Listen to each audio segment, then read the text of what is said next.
नमस्कार दोस्तों, स्वागत है आपका अपने चैनल सोनी वीडियोस पर। आज हम पितृपक्ष की पौराणिक कथा सुनाने वाले हैं और ये जानने वाले हैं कि हमें पितरों का श्राद्ध कैसे करना चाहिए। आइए शुरू करते हैं।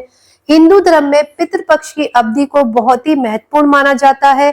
इस अवधि में पितरों को निमित्त श्राद्ध, तर्पण और पिंडदान आदि करने का विधान है। माना जाता है कि इससे उन्हें तृप्ति मिलती है और वे हमें सुख समृद्धि का आशीर्वाद देते हैं। यह भाद्रपद पूर्णिमा से अश्विन अमावस्या तक चलता है।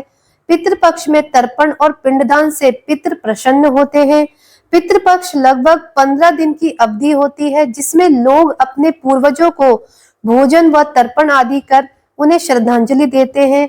माना जाता है कि इस समय पितृलोक से धरती पर आते हैं।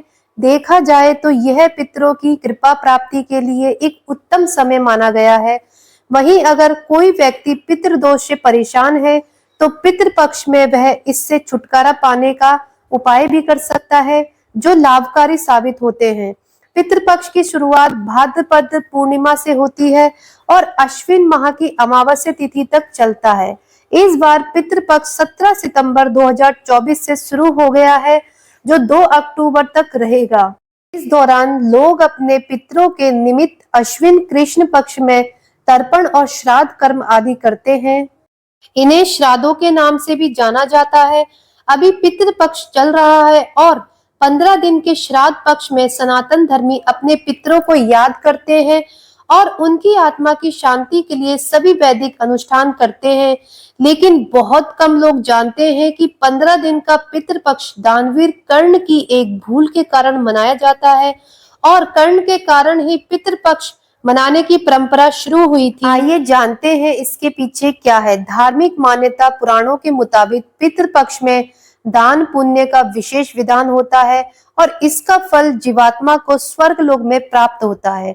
महाभारत के अनुसार सबसे पहले महातपस्वी अत्रि ने महर्षि निमि को श्राद्ध के बारे में उपदेश दिया था। इसके बाद महर्षि निमि ने श्राद्ध करना शुरू कर दिया। महर्षि को देखकर अन्य ऋषि मुनियों ने पितरों को अन्न देने लगे।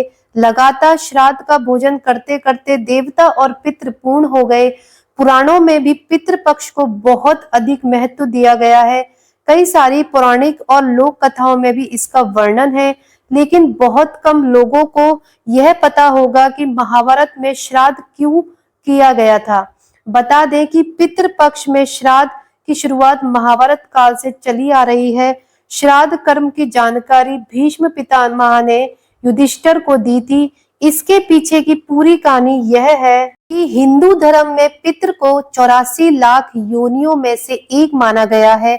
मान्यता है कि विभिन्न लोकों में रहने वाले ये दिव्य आत्माएं संतुष्ट होने पर व्यक्ति पर अपना आशीर्वाद बरसाती हैं, जिससे मनुष्य को धन, यश, कीर्ति आदि की प्राप्ति होती है और कुल की वृद्धि होती है। इस तरह से देखें तो पितृपक्ष के दौरान किए जाने वाला श्राद्ध और कृतज्ञ को व्यक्तित्व करने का माध्यम है, जिससे प्रसन्न होकर पितृ सुख समृद्धि प्रदान करते हैं।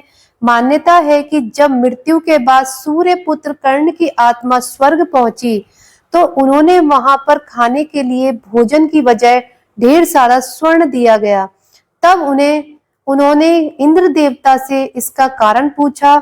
इंद्रदेव ने कर्ण को बताया कि पृथ्वी पर रहते हुए उन्होंने कभी भी अपने पितरों को निमित्त भोजन, दान, तर्पण नहीं किया। तब कर्ण ने जवाब दिया कि उन्हें अपने पूर्वजों के बारे में कुछ भी ज्ञात नहीं था, इसलिए अनजाने में उनसे यह भूल हुई है। दानवीर कर्ण अपनी दानवीरता के लिए जाने जाते थे और जीवन भर उन्होंने गरीबों और जरूरतमंदों को धन और स्वर्ण का दान दिया है। अपने द्वार पर आने वाले किसी भी व्यक्ति को उन्होंने बिना धन दिए लौटने नहीं दिया। लेकिन कर्ण ने अपने जीवन काल में अन्न दान नहीं किया। अंतिम समय में जब कर्ण ने मृत्यु लोक छोड़ा और स्वर्ग पहुंचे तो उन्हें खूब सारा सोना दिया गया और खाने के लिए कुछ भी नहीं दिया गया। कर्ण ने जब भगवान इंद्र से इसका कारण पूछा तो देवराज इंद्र ने बताया कि उन्होंने जीवन भर सोना ही दान किया है और पितरों की आत्मा की शांति के लिए कभी भी अन्न दान नहीं किया, इसलिए उन्हें अन्न नहीं दिया गया।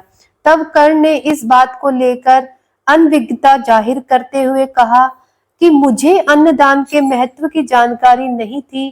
कर्ण को जब अपनी गलती का एहसास हुआ तो उन्हें अपनी गलती सुधारने के लिए 15 दिन के लिए धरती पर भेजा गया।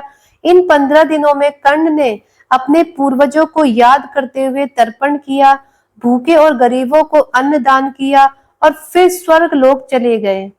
ऐसी मान्यता है कि तभी से 15 दिन का पितृपक्ष मनाने की परंपरा चली आ रही है और इस दौरान लोग अपने मृत पूर्वजों को याद कर भोजन का आयोजन करते हैं। साथ ही इस बात का भी ध्यान रखना चाहिए कि पितृपक्ष के दौरान यदि कोई भिक्षा मांगने आए तो उन्हें कभी भी खाली हाथ नहीं जाने देना चाहिए। पितृ यह नहीं चाहते कि उनकी संतानें तृप्त करने के लिए बहुत कुछ करें। वे श्रद्धा भाव से किए गए श्राद्ध को खुशी के साथ स्वीकारते हैं। कहा भी गया है कि श्रद्धा के बिना श्राद्ध अधूरा होता है। तो दोस्तों, यह थी पितृपक्ष की पौराणिक कथा। उम्मीद करती हूँ आप सभी अपने पितरों के लिए श्राद्ध, तर्पण, दान पुण्य अवश्य करते होंगे।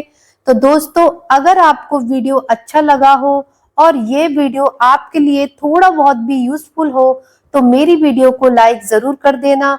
और अभी तक आपने मेरे चैनल को सब्सक्राइब नहीं किया है तो प्लीज प्लीज मेरे चैनल को सब्सक्राइब जरूर कर लेना। अब मिलते हैं हम अगली वीडियो में, तब तक के लिए धन्यवाद।